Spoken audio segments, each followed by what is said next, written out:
It's brand new from the Jam. It's called The Gift. And from the Jam, with me in the studio today, we have Bruce Foxton, Paul Weller and Rick Buckler. Before we get into the music, Bruce, what sort of music actually is on the LP? Well, it's like a combination of Motown, R&B, you know, it's influences that we've had throughout, you know, for like 5-6 years we've been sort of recording. Plus a pretty good peppering of Jam sound in itself. Yeah, as obviously well. It's got that sound, you can still recognise that it's us. All right. I tell you what, we'll talk more about it after we've heard the first taste, the first track on the LP, The Gift. This is called Happy Together. It's called Happy Together, and it's not actually the old Turtles song, as you probably heard there. That's from the new LP from the Jam called The Gift.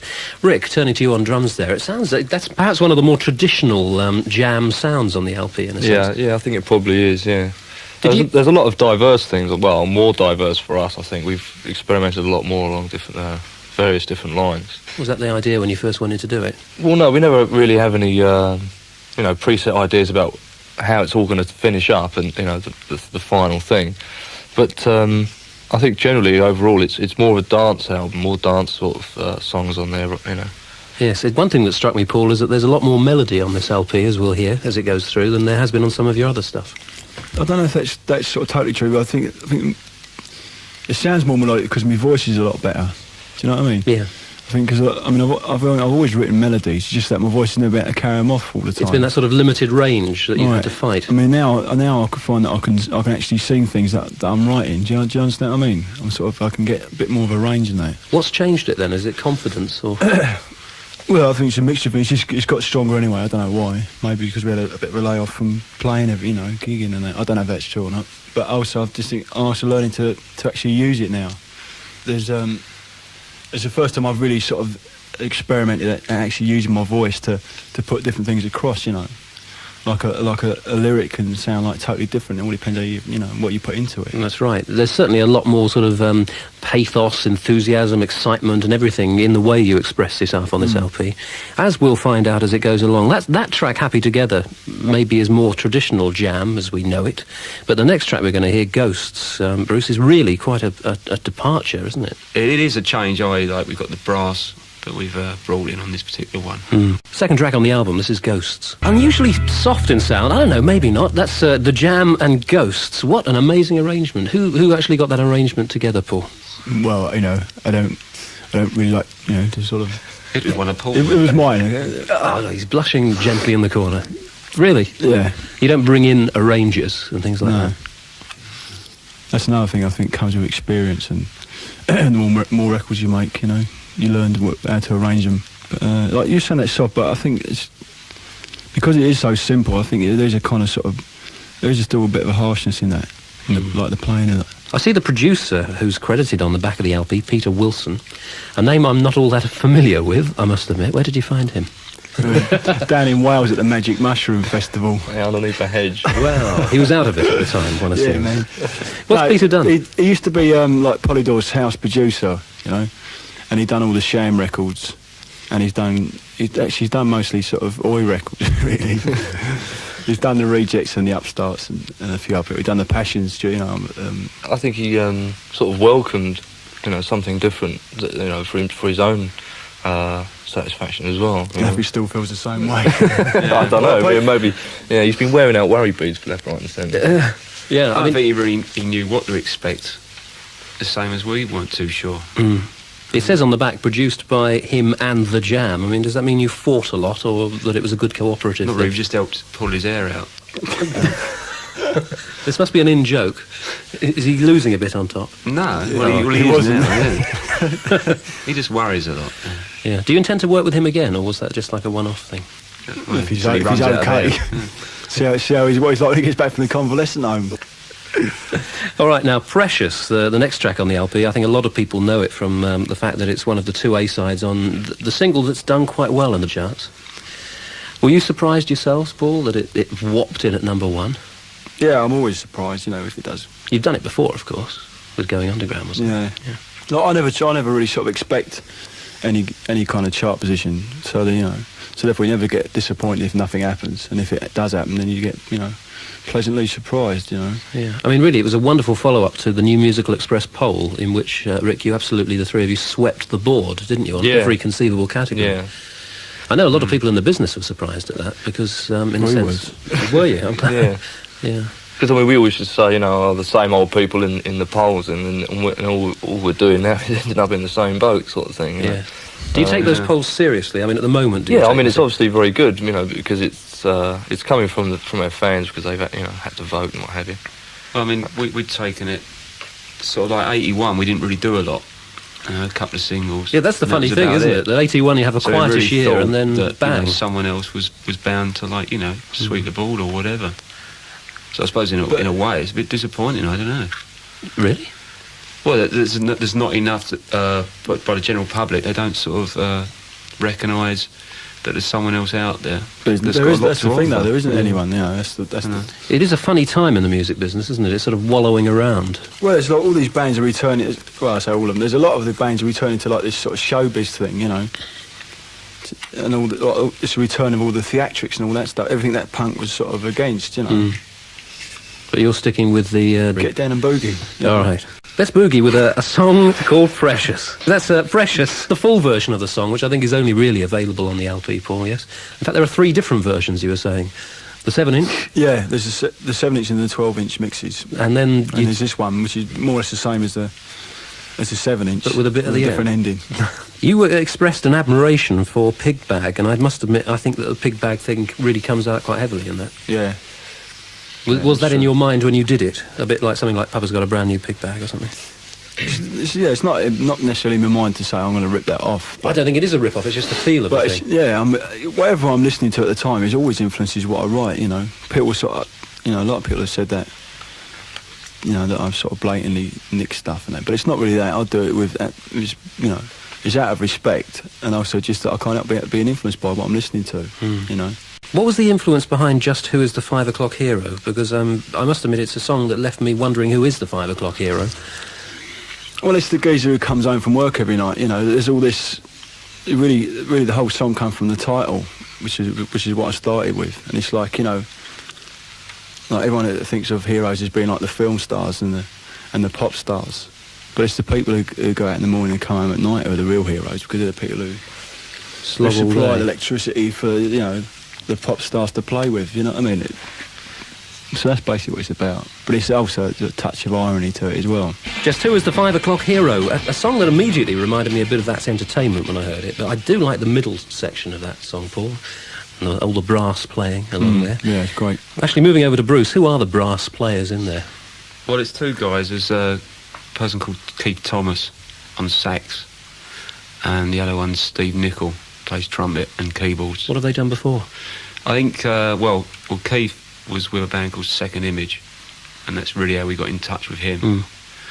And through him, he got in touch with Steve Nicol, the trumpet player. It adds a whole new dimension. I think it's really good. Yeah, it's things we sort of experimented with in the past, with like session guys particularly, like on Going Underground. But are these blokes going to sort of stay with you for a while, at least? Well, at least, obviously, like they've done the album with us, and they're doing the forthcoming tour in England and abroad, and then we'll just see how it goes from there, you know? Yes. I think it's great to add a bit of brass like that, because it's not over the top, you know. You've really kind of kept it very subtle all the way through. Well, it's a question of trying to get a blend so it doesn't interfere with our basic sound as That's well. right, because you don't want to suddenly turn into a brass band overnight. Right. It's just a question of adding to it. Yeah, because we didn't want to become too sort of reliant on brass. Yes. I'd like to talk a bit about your keyboards man a bit later as well, because I think he's added something very different to the LP. There you go. Talk to Paul about that. We'll talk to Paul about that one. All right. OK, before that, we have the last track on side 1, which opens with a sort of echo of your David Watts recording, I have a feeling. This is called Transglobal Express. That's from the LP, which is called The Gift from the Jam. What's the inspiration for Transglobal Express, if I can say it? Well, I think the main thing we were trying to do it was an experimental track on the LP. Because like most of the other stuff, most of the other tracks were, hello? Sorry, I'm distracting you, Paul. Most of the other tracks are fairly, I mean, they're, you know, they're structured, you know? So it was going to be kind of like the one experiment song on the LP. Do you enjoy experimenting with like production work and things like that as well, like with the special effects you can get and studio sounds? I mean, you can get a bit indulgent with it, so I think one track is okay, you know?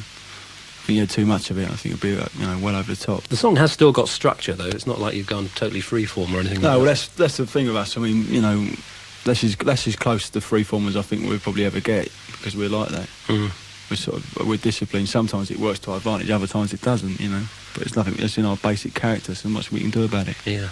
Well, we're talking about production. Your production work is on release on a single by a group called The Questions at the moment, isn't it? Called Work and Play. Yeah. Being quite well received too, Yeah. which is good. Do you want to do more production work? Yeah, I wouldn't mind doing some. Only stuff that I'm really, really, really interested in, though. Or I think I can actually sort of add to it. You don't Not see just for the yourself. sake of it. You don't see yourself turning into a producer in the near future. Not totally, no. Does anybody else have interests in that area, Bruce? Not at the moment. Last venture was with the Vapors. And, That's a shame because they've broken up now, haven't they? yeah, really. Thought they made some very good records in their time. Yeah, the first album was good. And after that, I don't really know what happened. I mean, it's just internal. Yeah. Do you still go out a lot and see gigs and see bands that you fancy kind of getting involved with or whatever? Not so much with the point of view of getting involved with. I mean, something would really have to leap up and, smack me in the face at the moment. I do go out, but it's more like locally.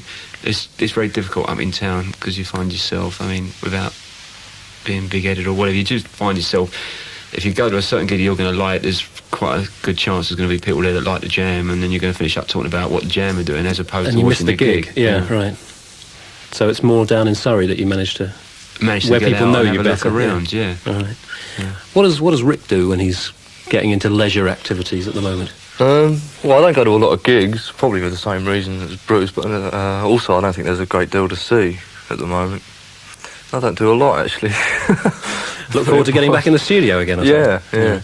Let's get back onto record again with Running on the Spot, which... well, I'll tell you what I think about this after we've heard it. It's silly to say it before. This is Running on the Spot from the LP called The Gift. Running on the Spot, the sound of the Jam. And Paul, I mean, there's very 60s sort of mix on that track. And, I mean, in fact, it really runs through the LP, a very 60s mix all the way through. Do you think so? Yeah. I think most of the tracks didn't actually need that much mixing anyway, did they? I think a bunch of basic sounds were there. It always worries me a bit when I make a sweeping statement and the people who create the record say, really? What do you think? Well, I'm always influenced by 60s music. Everyone knows, Yeah. But I think this is probably more contemporary sounding LP than we've ever done. I don't know what contemporary sounding means anymore. What do you mean by that? Because contemporary, most people think of this sort of Kraftwerk synthesizer type stuff, or No, I don't know either. no. It's frightening, Well, isn't it, that is the case, that there isn't. music for the 1980s, if you like, It certainly has a very live sound, Bruce. Yeah, that's something, again, we've been trying to do for the last couple of LPs. Well, to actually do it, sound. to do it live, Actually to get it to go sound. in and put it down and go back in, one of us, and record the bass or the drums again. Mm. There's a few tracks on Never this album happens, that we really, though. really have done that. Yeah, The gift, like the last track which we come to. yeah. That's live. We've done that with Pete Wilson on the Hammond organ. On the organ. Yeah, because we get bogged down with like technology, and yeah. separation, which we I've went always around thought, when like the more other tracks you have, like 32-track recording things, you get so obsessed with it, and digital bands- recording yeah, techniques. With and much things. you all can of it. fall into it. Yes. And also precision playing and all that stuff. That sort of getting every note and every beat perfect. It's pointless all that. It's feeling and what counts. It's what gets people going anyway. Do you know what I mean? Yes. I must say I prefer the Town Called Malice live version that's on your 12-inch single. I think it's got a lot more buzz than even the studio-bound one, which is sort of... a bit of atmosphere, yeah. Yeah, and you can hear the crowd enjoyed it a lot. We're not playing They that were in this dubbed on, program. actually. It was canned. Oh, they were multi-tracked. Here's one that it's an instrumental track called Circus. I can imagine the Jam sort of doing one of those shadows dances around the stage do to that. some part. Do you? Yeah. Great. I'm glad I got a good imagination. Okay, so it's called Circus, an instrumental. Cliff comes on and does a number of us and all. It's called. It's been 16 minutes since I slept with someone. That's an instrumental track, and it's a good chance, Rick, to talk a bit about the drum sound in this LP, which strikes me as having a lot of sort of ambient sound around it. You're obviously sitting in a room and not tight mic'd. Yeah. Why are you doing it Air that way? Studios was a very big room, and it's, it obviously sounds, I think, a lot better to have a lot of space around the kit. It's funny, actually, that you recorded at Air, because George Martin's drum sound was very much based around the sort of ambience of the room and things like that. And, of course, he owns the Air Studios. Why, Bruce, did you go to Air Studios? Because before you'd been working very happily, thank you, at Townhouse, hadn't you? Well, we were, Yes. but for like a couple of albums, it Yes. becomes too much of a stalemate. It becomes like a 9-to-5 job, You know, clock in, clock off, go to townhouse, and that was the way we was feeling it. Just a change of atmosphere. I mean, we like working in London anyway, and there was like ideal because the actual studio that we used most of the time actually had a window overlooking Oxford Circus, hence the title for that particular track, Circus, you know, was derived from. Just much more of a busy atmosphere. And also, as I say, change of environment. Do you think it actually reflects in the music on the LP? Yeah, definitely. I think it's renewed enthusiasm, as opposed to, like, you know, you would feel going to work 9 to 5 every day, you know, same old job, same old surroundings. The enthusiasm might have been helped, I suppose, also by having the new people around, like your brass players, yeah. keyboards man. Yeah. Who is the keyboards man? I've seen him closely featured in your TV video. Well, that, again, like on Malice, Paul actually played it, you know. But we've been using him. Who's his fellow who mimes on the telly, then? He's a guy that's in the Musicians Union. That's all right. No, it's Steve that actually will be playing live with us. The trumpet player that we mentioned earlier on. Oh, right. So it's sort of shared out a bit. Yeah. Right. The Planner's Dream Goes Wrong, which is the next track on the LP, seems to be your move, Paul, into West Indian rhythms and things. And it was supposed to be a calypso. It was meant to be turned out like that, but I don't think it doesn't really come across like that. the steel drums are still there, though. Well, yeah, and the horns are like that a little bit. But yeah, that was the original idea, able to make it a kind of calypso track. The Planner's Dream Goes Wrong. The Jam, that's from their new LP called The Gift. Paul, it really does give your voice the chance to soar away into the high notes and the low notes and everything. I'm also affecting a bit of a voice on that as well, which is another thing I've started. What, to sort of emphasise things? Yeah, right, depending on the lyrics. Yeah. The lyrics on that one, basically what about? High-rise life and people living on top of each It was other? basically about, it was about the late 50s and early 60s architects, you know. I can't remember the name. There's one geezer in particular, I can't remember his name. They put up all those high-rise blocks, yeah. And all their actual, actually proposed to build like complete cities in the sky at one point in time, you know. Wonderful. And none of these geezers ever actually, one thing I noticed that none of these geezers ever actually live in the places they build. As well as the words, the attractive thing there is the steel drum sound. Who are the steel drummers? It's a band led by a chap named Russ Henderson. And also, I think he's from Trinidad, so I suppose the others are as well. Yes. But you found him in London, one assumes. So. Yeah. Good for that. Steel drums on The Planner's Dream Goes Wrong. Interesting mix again, you know. The vocals and the words are important, and yet it seems that you've kind of buried them down a little bit. The predominant thing I've heard on the mix so far is the bass coming through quite heavily, Bruce's bass. It all depends what you listen to. Yeah. Yeah. Oh, that's not. I think that happens a lot of our records that there's too much bass on it. It all depends. Suppose if you listen to a club, it's okay. That's what that's what pumps out. Bruce, while we're talking about bass and bass playing, do you have any favourite bass players? This is like one of those lifeline things, isn't it? Yeah. Your favourite Colour of TV Eyes, programme. isn't it? Yes, but do you have some favourite bass players that inspire you still? Inspire me, yeah, from a while ago, like Entwistle, etc. His bass playing, not his image. Yeah. And like, the guy in Department S, for instance. And they're the two names that immediately spring to mind. One name and a band. And like, I can appreciate like guys like Stanley Clarke, Well, for their technical brilliance. Yeah. Yeah. Because obviously I'm not so much maybe musically into them, but just their abilities. Carnation is a track that features a Byrds-style 12-string guitar, doesn't it? No. But it sounds like it anyway. Carnation there, not featuring a 12-string guitar. That's from the LP called The Gift. The words on the LP, Paul, is there a sort of theme that runs through the album for you? Maybe not so much a lyrical thing. Although I think all the lyrics are generally sort of kind of positive, and all of them actually make a positive statement. And I think the general feeling on the LP is kind of optimistic and up, happy sort of feeling. But not escapist, like most of this sort of pop music these days. What, you actually think there's maybe a bit of light at the end of the tunnel for us all then at the moment? Well, yeah, but it's up to us to, to find that. It's like putting all your, like everyone hoping that, that such and such a party is going to do something for you, some political party. And of course, it's not really even up to them, it's up to the people themselves, I don't see the point in placing all your trust and all your responsibility into some minority's hand, because I think most political parties leave out one thing when they're dealing with political matters, and that's that they leave out people, And yet politics is people. I think somebody used it as a slogan once. Right. A lot of people would no doubt want to see a Jam tour. We had a hint earlier that perhaps Brucey might be going out soon to do some live performances. When's that going to happen? Yeah, it starts on March the 12th. And I think we kick off at Portsmouth. That's my hometown. That's very good of you. Yeah, well, we'll put you on the guest list. Thank you. No, we won't. We'll make you pay. Better still. Yeah, right. it starts off at Portsmouth. Yeah. And it goes through to sort of the end of the month. And then Europe. Or was Yeah. that before? No, that's after. Yeah, April. Sort of Europe, you know, Holland, France, Germany. I think Germany's possible. Sweden.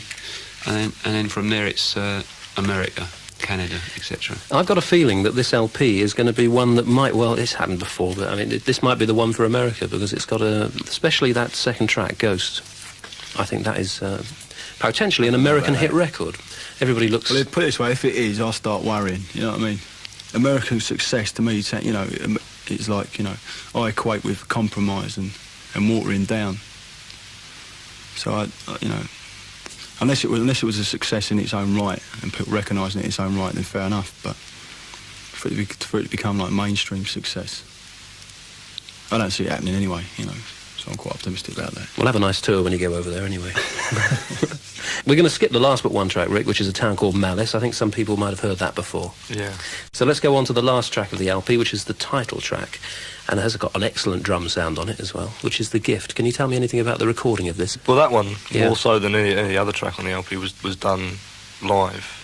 You know, as close as live as you could possibly get it. We had keyboards in the studio at the same time as well. You know. Well, featuring the Hammond organ of Peter yeah. Wilson as well. This is The Jam and The Gift. That really does capture The Jam live, doesn't it? That is The Gift. And my thanks to Paul, Rick and Bruce of The Jam for coming in today. The Gift will be in the shops in the very near future.